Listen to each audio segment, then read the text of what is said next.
ന്യൂസിലൻഡിലെ south ഐലൻഡിൽ തൊട്ടടുത്തടുത്ത് കിടക്കുന്ന 2 ലേക്കുകളാണ് ലേക്ക് ടെക്കാപ്പോയും ലേക്ക് പുക്കാക്കിയും.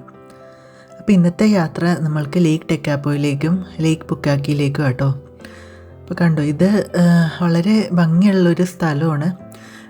Dark blue colour ലേക്കും ഈ ഒരു കരിങ്കല്ല് കൊണ്ട് നിർമ്മിച്ച ഒരു കുഞ്ഞി പള്ളി.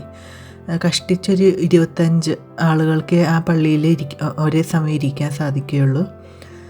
പിന്നെ അതിൻ്റെ പുറകിലായിട്ട് മഞ്ഞ് പുതച്ച് കിടക്കുന്ന നല്ല മലകളെയും കാണാം.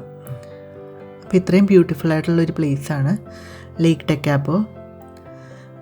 സമ്മർ ടൈമിൽ നമുക്ക് ലൂപ്പിൻസും കാണാൻ സാധിക്കും. അതൊരു പ്രത്യേകതരം വൈൽഡ് ഫ്ലവറാണ്. അപ്പോൾ അതും വളരെ ഫേമസ് ആണ്. ടെക്കാപ്പോൻ്റെ ഈ ഏരിയയിലാണ് അത് നിറച്ച് കാണപ്പെടുന്നത്.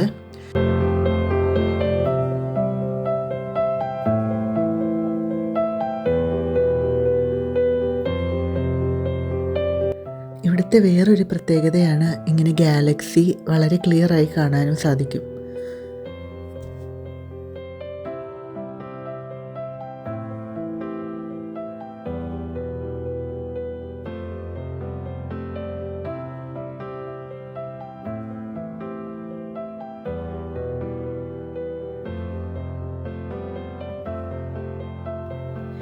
അങ്ങനെ പിന്നെയും കുറച്ച് ദൂരം ഡ്രൈവ് ചെയ്ത് നമ്മൾ ലേക്ക് പുക്കാക്കിയിൽ എത്തി കേട്ടോ. അപ്പോൾ ഈ കാണുന്ന മൗണ്ടൻ കണ്ടോ, ഇതാണ് ന്യൂസിലൻഡിലെ ഏറ്റവും ഹയസ്റ്റ് മൗണ്ടൻ ആയ മൗണ്ട് കുക്ക്.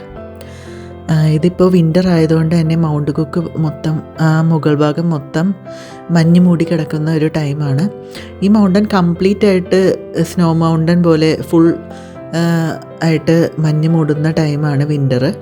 ഒരു 2-3 മാസം കൂടെ കഴിയുമ്പോൾ ഇത് നമ്മൾക്ക് ഫുൾ സ്നോ മൗണ്ടനായിട്ട് കാണാൻ സാധിക്കും. അവിടെ സ്കീയിങ് ഏരിയ ഒക്കെ ഓപ്പൺ ആക്കും. പിള്ളേർക്കും മുതിർന്ന ആൾക്കാർക്കൊക്കെ സ്കീ ചെയ്യാനുള്ള ഓപ്ഷൻസൊക്കെ അവിടെ നിന്നുണ്ടാവും.